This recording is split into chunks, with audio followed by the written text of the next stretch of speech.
Salut à tous, c'est Dorian et bienvenue dans cette nouvelle vidéo. Dans cette vidéo, je voulais revenir avec vous sur des citations de Benjamin Graham dans le livre L'investisseur intelligent, qui pour moi il est utile de relire et de se rappeler, surtout dans des temps de volatilité comme on a eu récemment.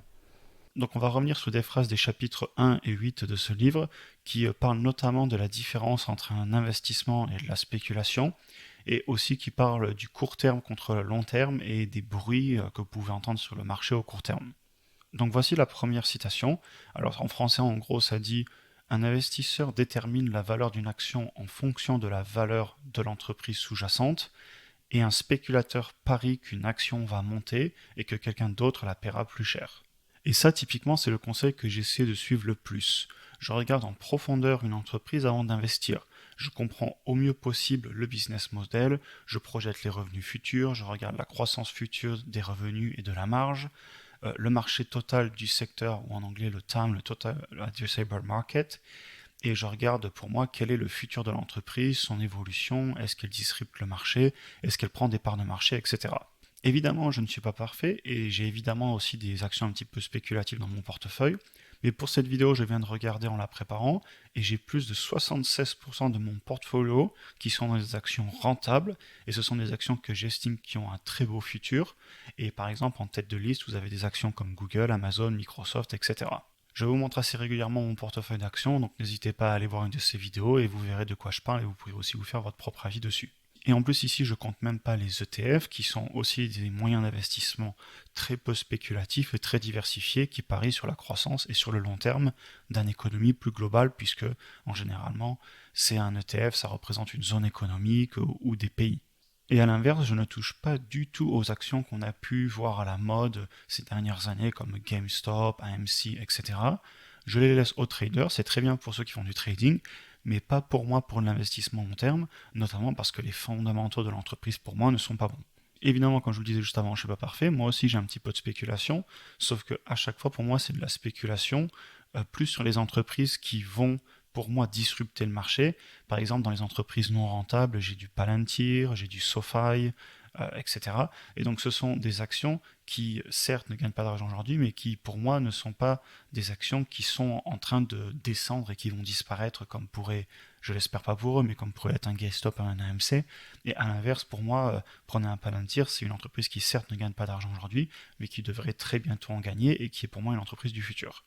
Très bien, donc passons sur la deuxième citation qui, elle, est donc dans le chapitre 8, page 219 si ça vous intéresse dans le livre en anglais. Alors, dans cette partie, Benjamin Graham nous dit qu'il faut faire attention car on peut être notre pire ennemi, et si on écoute Mr. Market, on peut se retrouver à acheter au plus haut et à vendre au plus bas. Alors pour rappel, ce que Benjamin Graham appelle Mr. Market, ce sont globalement tout ce que vous pouvez entendre à la télé, les dernières news. Est-ce que le marché va tomber? Est-ce que le marché va monter? Si vous lisez les journaux spécialisés, etc. Alors évidemment, on est tous comme ça. Même moi, je vous fais souvent des vidéos où je vous dis est-ce que le marché risque de monter à cause de l'inflation, etc. Mais si vous remarquez, à chaque fois, la conclusion de toutes ces vidéos, c'est dans tous les cas, j'achète tous les mois, j'achète les actions qui sont en ce moment des bonnes affaires d'après mes analyses fondamentales, et même si évidemment j'écoute les bruits du marché et j'essaie de voir ce qui va se passer long terme, par exemple typiquement si on continue l'impression monétaire et qu'on a de l'inflation, ben, globalement les actifs vont monter. Mais du coup à chaque fois ce que je conclus c'est que ben, dans ce cas-là il faut être investi et il ne faut surtout pas attendre le crash parce qu'on ne sait jamais quand il va venir, et si on continue à avoir de l'inflation à imprimer, pour prendre cet exemple précis, eh ben, il vaut mieux être investi dans le marché parce que les actions ont aussi toutes leurs chances de ne faire que monter sur le long terme. Ensuite, à la fin du premier paragraphe de cette situation, en gros, ce qui vous explique, c'est que si vous écoutez la télé, il faut acheter quand ils disent acheter, il faut vendre quand ils disent vendre, sauf que si vous regardez dans les détails, eh ben, très souvent c'est un piège. Typiquement, tout le monde voulait acheter les actions à la mode en début de cette année, comme je vous citais juste avant, et tout le monde a acheté au plus haut, et au final, elles se sont cassées la gueule, et puis il y a plein de gens qui ont vendu ensuite au plus bas. Et cela vous ramène à la première situation que je vous ai montrée au début, qui pour moi est la plus importante. Ça peut arriver parce que les gens investissent juste parce que les actions montent et descendent, et non pas parce qu'ils regardent les fondamentaux des entreprises derrière.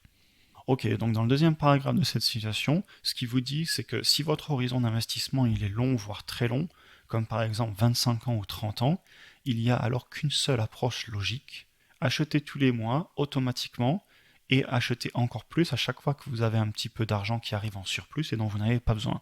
Et il rajoute même que le meilleur choix, ce serait tout simplement un fonds indiciel, donc typiquement un ETF du marché boursier global. Alors je suis tout à fait d'accord avec Graham, avec une seule petite nuance qui est que si vous avez le temps et la passion de rechercher les entreprises individuelles, alors je pense qu'une partie de votre patrimoine peut tout à fait être dans les entreprises individuelles et c'est aussi une excellente solution. Et d'ailleurs, dans beaucoup de chapitres de ce livre, il n'a rien contre acheter des actions individuelles à la place des ETF. Et d'ailleurs, il précise assez souvent que le gros avantage d'acheter des actions individuelles, c'est que vous pouvez acheter des beaucoup plus petites entreprises qui valent par exemple 1 milliard, 2 milliards, 5 milliards, voire même en dessous du milliard. Et ce sont les entreprises que vous n'aurez pas, par exemple, dans le S&P 500, et que du coup, sur lesquelles vous pourrez avoir des bien meilleurs retours sur investissement, parce que les gros fonds, qui ont des centaines de milliards à investir, ne peuvent pas aller acheter une action qui vaut 300 millions, parce qu'ils feraient exploser l'action à la hausse, et s'ils veulent la vendre, ils ne pourraient même pas la vendre, parce qu'il n'y aurait pas assez de liquidité. Très bien, donc maintenant passons sur la troisième et dernière citation que je voulais vous montrer. Alors elle est un petit peu plus longue, et pour info, elle est en page 223 du livre en anglais. Donc je vais commencer par la première partie avec les 3 points que vous voyez à l'écran.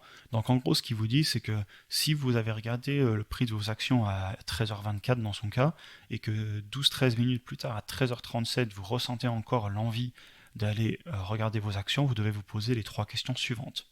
Alors ce qu'il vous propose de vous demander, c'est est-ce que si j'appelle mon agent immobilier pour connaître le prix de ma maison à 13h24, je vais encore le rappeler 13 minutes plus tard pour savoir quel est le prix de ma maison? Aussi, ce qu'il vous propose de vous demander, c'est si je l'avais fait, le prix, est-ce qu'il aurait changé en 13 minutes? Et si c'était le cas, est-ce que le prix avait changé? Et si l'agent immobilier avait été capable de vous dire si précisément le prix, est-ce que vous seriez pressé de vendre votre maison? Et enfin, en connaissant ou pas le prix du marché de votre maison chaque minute, est-ce que ça empêche le prix de votre maison d'augmenter? Donc, est-ce que parce que vous connaissez le prix de votre maison chaque minute, le marché ne va pas faire augmenter le prix de la maison? Et évidemment, la réponse à ces 3 questions pour lui, c'est que non. Le prix de votre maison ne dépend pas du fait de vous regarder toutes les 2 ou 3 minutes le prix de votre maison.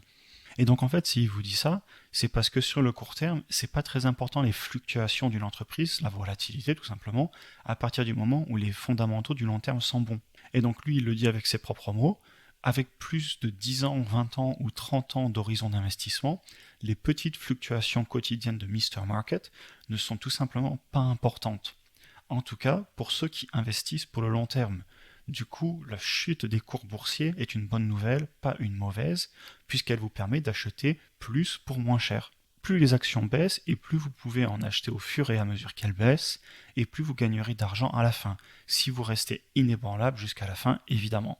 Ainsi, au lieu de craindre une baisse du marché, vous devriez la célébrer.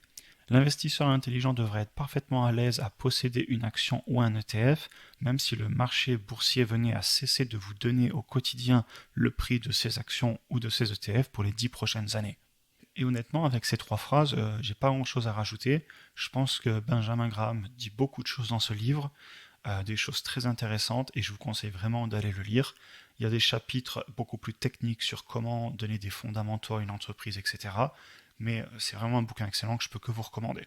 Alors en conclusion, ce que je retiens de ces passages de Benjamin Graham: il faut acheter des entreprises de qualité que je comprends, dont j'ai analysé les fondamentaux, et que je vois faire que grandir dans les 10, 20 ou 30 prochaines années. Il ne faut pas regarder le cours des actions tous les jours, ou du moins je peux le regarder pour trouver les nouvelles bonnes affaires, mais je ne dois pas me soucier de celles-ci si elles baissent. Bien au contraire, je dois réinvestir dans mes plus fortes convictions quand elles sont en solde. Voilà, j'en ai fini avec cette vidéo, j'espère qu'elle vous aura passionné autant que moi à la faire. Elle a aussi été un petit peu plus courte, mais des fois ça fait pas de mal d'avoir des informations et un contenu très concentré sur une vidéo assez courte.